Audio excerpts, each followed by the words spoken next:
Komentimi përsosur i Kuranit. Gjuzi i 29.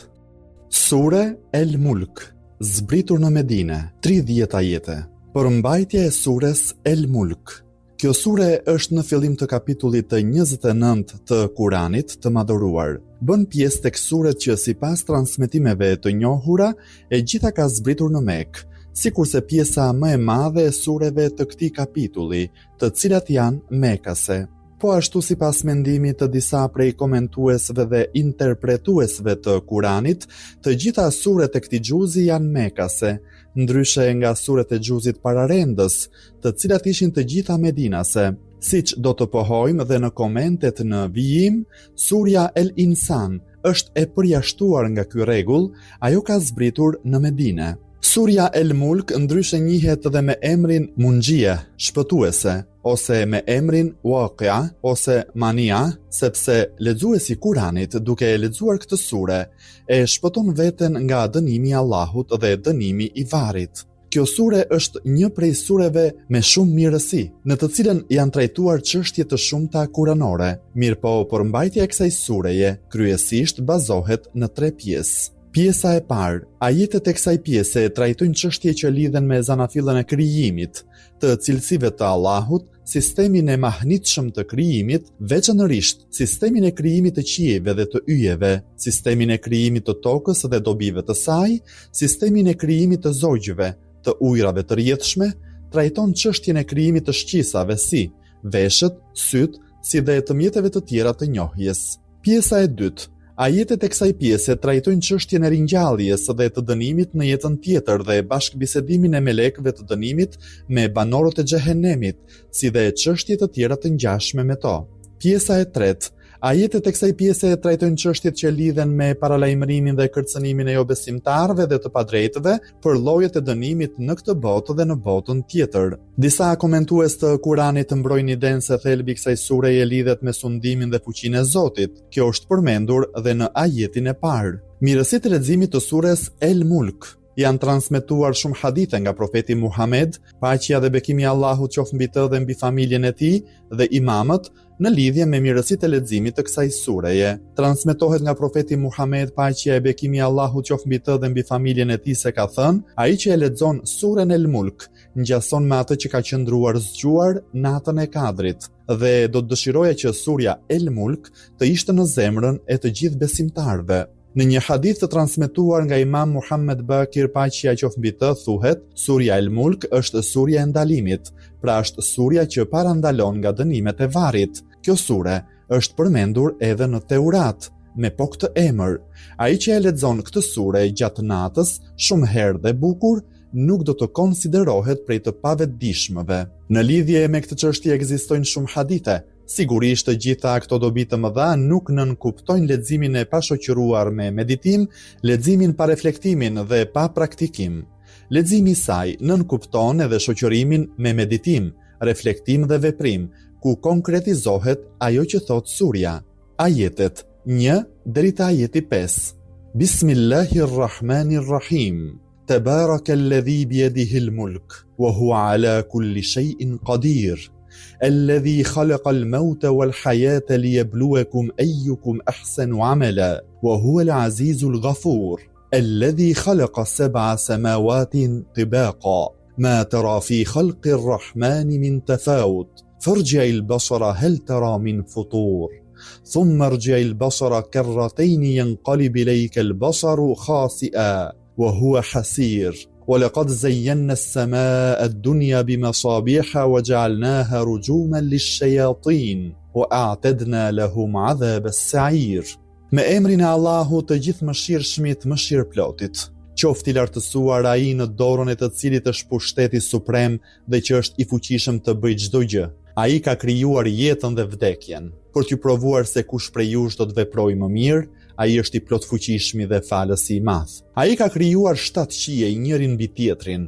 Nuk mund të gjesh në krijimin e të gjithë mëshirshmit kur farceni. Hidhe vështrimin, a sheh ndonjë plasarritje? Pastaj hidhe sërish vështrimin. Sytë e tu do të kthehen të lodhur e të molisur. Ne ju a kemi zbukuruar qiellin më të afër me yje të shkëlqyeshme dhe i kemi bërë ato si plumba për të larguar djajt. për të cilët kemi përgatitur dënimin me zjarr. Komentimi. Në univers nuk vërehet asnjë emet apo mangësi. Kjo sure fillon me trajtimin e çështjes së rëndësishme të sundimit dhe fuqisë së Zotit, si dhe të përjetësisë së qenies së Tij të pastër, e cila në realitet është çelësi të gjitha çështjeve të kësaj sureje. Ajeti 1 thotë: "Qoftë i lartësuar ai në dorën e të cilit është pushteti suprem dhe që është i fuqishëm të bëjë çdo gjë." Fjalët e bareke rrjedh nga fjala berketun, e cila në Zanafil ka kuptimin e gjoksit të deves. Kur thuhet berakel beiru, kuptimi i saj është se deveja ka vendosur gjoksin në tokë. Më pas, kjo shprehje është përdorur edhe me kuptimin e qëndrueshmërisë, të jetëgjatësisë dhe të pathyeshmërisë. Po ashtu kjo fjalë përdoret për çdo lloj begatie që është e qëndrueshme dhe e përhershme. Edhe vendin ku grumbullohet uji, si dhe vendin e grumbullimit të ujit të shiut, e quajnë birketun, sepse uji qëndron për një kohë të gjatë aty. Ajeti i lartë përmendur në realitet sillet si argument që vërteton qenien e lartësuar dhe të pastër të Allahut, si dhe tregon pushtetin suprem dhe fuqinë e Tij, e cila përfshin çdo gjë në këtë ekzistencë. Për këtë arsye thuhet se prania e Tij është e përhershme dhe kurrë nuk zhduket. Ajeti në vijim tregon qëllimin e krijimit të vdekjes dhe të jetës së njeriut, që është prej çështjes së fuqisë absolute dhe sundimit të Tij absolut. Ajeti thot: "Ai ka krijuar jetën dhe vdekjen për t'ju provuar se kush prej jush do të veprojë më mirë." Në qoftë se vdekjen e konsiderojmë si asgjësim dhe humbje, nënkuptohet se procesi i vdekjes nuk është krijim, sepse krijimi ka të bëjë me çështjet ekzistenciale, por e dim se vdekja nuk është zhdukje, nuk është asgjësim. Ajo është kalimi nga një botë në një botë tjetër, dhe kjo padyshim, si proces i tillë, është një çështje ekzistenciale që lidhet me krijimin. Vdekja këtu është përmendur para jetës, për shkak të ndikimit të thellë të vdekjes në orientimin e njeriut në punë të mira. Përveç kësaj, vdekja ka ekzistuar para jetës. Synimi i shprehjes për t'ju provuar, pra sprovimi i Allahut, ashtu siç e tham edhe më lart, lidhet me një proces të tërë edukimi dhe formimi, i cili i fton njerëzit të trajnohen, të testohen, të sprovohen, të spastrohen, që të jenë të denjë për t'ju afruar Zotit të madhëruar. Duhet të kemi parasysh faktin se kuptimi i tokfjalshit sprovës së Allahut e kanë konsideruar si veprën e mirë dhe jo shumësinë e veprës. Ky është argument që tregon se Islami i kushton rëndësi të madhe cilësisë dhe jo sasisë. E rëndësishme është që vepra të jetë e sinqertë, për hir të Allahut, e dobishme dhe gjithëpërfshirëse, edhe në qoftë se nga pikpamja e sasisë mund të jetë e paktë. Ka shumë hadithe të transmetuara nga profeti Muhammed, paqja e bekimi i Allahut qoftë mbi të dhe mbi familjen e tij, që trajtojnë kuptimin e tokfjalshit vepra e mirë.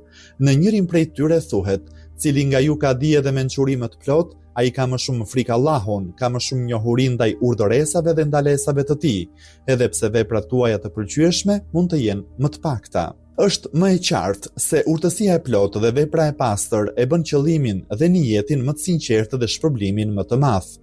Në një hadith nga Imam Sadiku, paqja qoftë mbi të, thuhet: "Nuk është e rëndësishme kush punon më shumë, më e rëndësishme është se cili nga ne vepron më drejt." Vepra e drejtë është ajo vepër që shoqërohet me adhurimin e Zotit dhe me nijet të pastër. Ruajtja e veprës nga papastërtia është më e vështirë se sa vetë vepra. Vepër e sinqertë dhe e drejtë është ajo vepër që nuk dëshiron ta vlerësoj askush tjetër përveç Zotit. Në komentimin e surës Adh-Dhariyat, në ajetin 56 të saj, lidhur me krijimin e njeriut, kemi dhënë një shpjegim të detajuar. Ky shpjegim thekson se adhurimi i Zotit dhe sprovimi i veprës së mirë nuk janë të ndara, si dhe përsosmëria e mendjes dhe e intelektit, frika ndaj Zotit dhe niyeti i sinqertë që u përmendën në hadithet e mësipërme, formosojnë shpirtin e adhurimit. Në këtë kontekst kuptohet se bota është vendi i sprovimit të madh për të gjithë njerëzit. Mjetet e sprovimit janë vdekja dhe jeta. Qëllimi i kësaj sprove të madhe është arritja e veprës së mirë që nënkupton përsosmërinë e njohjes, niyetin e sinqertë dhe kryerjen e çdo lloji vepre të dobishme. Disa komentues të Kuranit, si fjalin "se kush prej jush do të veprojë më mirë", e kanë interpretuar si rikujtim të vdekjes, ose për të përgatitur për vdekjen dhe ngjashëm me të. Në të vërtetë, këto komente përcjellin kuptime të parafërta dhe të përgjithshme. Ndodh që njeriu në skenën e gjerë të sprovës të bëjë dhe gabime, ndonjëherë edhe të mëdha, por ai kurse nuk duhet të zhgënjehet nga këto gabime. Gjithashtu njeriu nuk duhet ta ndalojnë gabimet e tij nga përpjekja për korrigjimin dhe edukimin e vetvetes. Prandaj, në fund të ajetit, Allahu i Madhëruar u premton robëve të tij ndihmë dhe falje. Ai është i plot fuqishmi dhe falësi i madh. Po, Allahu është i plot fuqishëm për çdo gjë dhe falës për çdo pendues, i cili pendohet sinqerisht për veprat e veta. Pasi shtjellon sistemin e krijimit të vdekjes dhe të jetës, ajeti diskuton për rendin e përgjithshëm të botës dhe e fton njeriu në studimin e përbërjes së botës ekzistuese. Me anë të studimit të sistemit të vdekjes dhe të jetës, ajeti synon që njeriu ta përgatisë veten e tij për këtë sprovim të madh të Allahut. Ajeti thotë: ai ka krijuar 7 qijej, njërin mbi tjetrin. Për sqarimin e krijimit të 7 qijeve, diskutuam në komentimin e ajetit 12 të surës At-Talaq. Në këtë diskutim, u sqarua se tokfjalëshi njëri mbi tjetrin përdoret për treguar se 7 qiejt ndodhen njëri mbi tjetrin. Këtë e saktëson kuptimi i fjalës el-mutabaqatu, e cila në Zanafil tregon për diçka që ndodhet mbi diçka e tjetër. 7 qiejt i interpretojmë si sfera 7 llojshe të sistemit diellor, të cilat nuk shihen dot me sy të lirë, por ndodhen njëra përmbi tjetrën dhe kanë një largësi të përcaktuar prej diellit. Nëse atë që shohim, yjet e qëndrueshëm dhe planetet, i konsiderojmë që të gjitha si pjesë të qiellit të parë, kuptohet se në hapësira më të larta ekzistojnë botë të tjera, edhe ato ndodhen njëra mbi tjetrën. Në vazhdim ajeti thotë, nuk mund të gjesh në krijimin e të gjithëmshirshmit kur farceni. Madhështia e universit është e çuditshme, çdo gjë që ekziston në të, ekziston në bazë të një rregulli, rendi, përputhshmërie me elemente të mirë llogaritura dhe ligje të sakta. Nëse në një kënd të botës do të ekzistonte ndonjë parregullsi, do ta zhdukte atë. Duke u nisur nga sistemi mahnitshëm dhe i mrekullueshëm që mbizotron kudo, që nga atomi, nga elektronet e protonet, deri te rendet që mbizotrojnë në gjithë sistemin diellor, sistemet e tjera diellore dhe galaktikat, të gjitha mbizotrojnë rregulla të sakta në mënyrë të atill që ato lëvizin në një drejtim të caktuar. Thënë shkurt, kudo ekziston ligji dhe llogaria dhe kudo ekziston rregulli dhe përcaktimi. Në fund, për një qartësi më të madhe, ajeti thotë: hidhe vështrimin.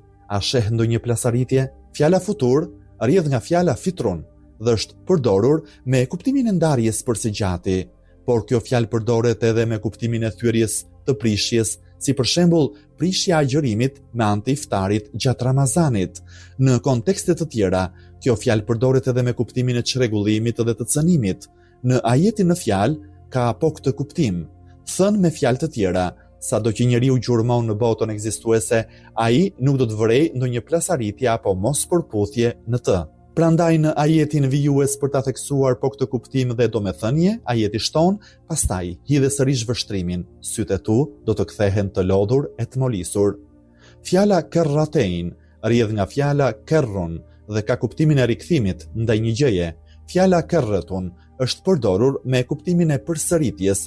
Fjala kerratein ka kuptimin e dytësimit, por disa interpretues të Kuranit kanë pohuar se domethënia e fjalës kerratein në këtë ajet nuk është dytësimi, por të qenit i vëmendshëm në mënyrë të vazhdueshme, të njëpasnjëshme dhe të shumëfisht. Si rjedhoi Allahu i Madhëruar me anë të këtyre ajeteve, i urdhëron njerëzit që të paktën t'i hedhin një vështrim botës ekzistuese, të studiojnë sekretet e krijimit dhe të jenë të kujdesshëm dhe të vëmendshëm vazhdimisht ndaj objektit të vrojtimit të tyre. Kur ata pas gjithë vëzhgimeve të tyre nuk do të gjejnë asnjë mangësi apo tëmet në këtë sistem mahnitës dhe të mrekullueshëm, do të njohin më shumë edhe dijen dhe fuqinë e pafundme të krijuesit të kësaj bote. Fjala khasiun rrjedh nga rënjët khasen dhe khusuun. Sa herë që përdoret në lidhje me syrin, ka kuptimin e lodhjes dhe të pafuqisë, ndërsa kur përdoret për qenin, ka kuptimin e largimit të tij. Fjala hasirun rrjedh nga rënja hasrun dhe përdoret me kuptimin e lakuriqësisë. Duke u nisur nga fakti se njeriu kur lodhet humbet qëndrueshmërinë dhe fuqinë e vet, pra thuajse zhvishet nga aftësitë dhe fuqia e vet. Në këtë kontekst përdoret kjo fjalë dhe përcjell kuptimin e lodhjes dhe të pafuqisë. Kështu që fjala khasiun dhe hasirun në ajetin e lartë përmendur janë përdorur me të njëjtin kuptim dhe shërbejnë për treguar mungesën e fuqisë dhe pamundësinë e syrit për të vëzhguar ndonjë tëmet në sistemin e botës ekzistuese.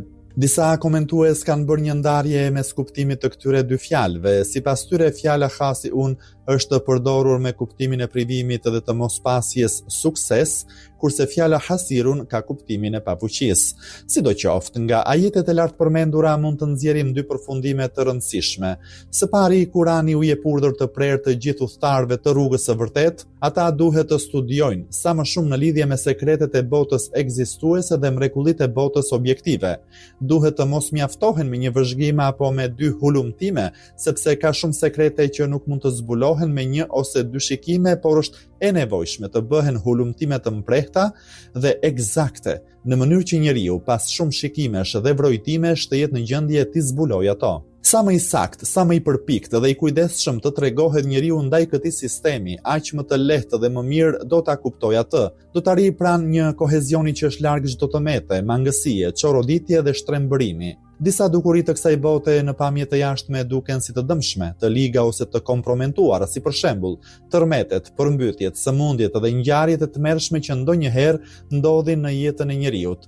Nëse për këto dukuri ndërmerren studime të detajuara dhe të përpikta, do të vihet re se edhe këto kanë shpjegimet dhe filozofitë e tyre domethënëse dhe të qarta. Këto ajete janë një tregues i qartë për argumentimin e rendit dhe të rregullsisë. Këto ajete thonë se ekzistenca e rendit në çdo mekanizëm është provë për ekzistimin e dijes së një force që qëndron pas këtij aparati mekanizmi. Asnjëherë, ngjarjet rastësore dhe të palogaritura, fatkeqësitë e verbra dhe të shurdhëta nuk mund t'i konsiderojmë si burim i rendit dhe i rregullit. Kjo sqarohet edhe në hadithin e njohur Mufaddal të transmetuar nga Imam Sadiku, paqja qoftë mbi të, ku thuhet: neglizhenca nuk sjell mirësi dhe kundërshtia nuk sjell rend dhe rregull. Ajeti 5 i hedh një vështrim qiellit dhe flet për yje të shkëlqyeshme dhe të bukur. Ne ju a kemi zbukuruar qiellin më të afërm me yje të shkëlqyeshme dhe i kemi bërë ato si plumba për të larguar djajt, për të cilët kemi përgatitur dënimin me zjarr. Nëse në një natë të errët njeriu do t'i hedh një vështrim qiellit të mbushur plot me yje, nëse do t'u kushtoj vëmendje atyre sferave të largëta dhe të meditoj rreth tyre dhe rreth rendit që mbizotron mbi to, të meditoj për hijeshinë e tyre, për madhështinë e tyre, për heshtjen misterioze që i përshkon ato, ai do të futej në një botë të mbushur plot misticizëm. Shpjegimin e këtyre mistereve do ta gjente vetëm te gjithfuqishmëria dhe dashuria e Allahut, e cila nuk mund të përshkruhet me asnjë gjuhë. Ky ajet rithekson edhe një herë se nga të gjitha yjet që ne i shohim, një pjesë prej tyre janë nga qielli i parë, i cili është më i afërt me ne nga 7 qiejt e tjerë. Për këtë arsye është përdorur tok fjalëshi as-sama'u dunya, qielli më i afërt.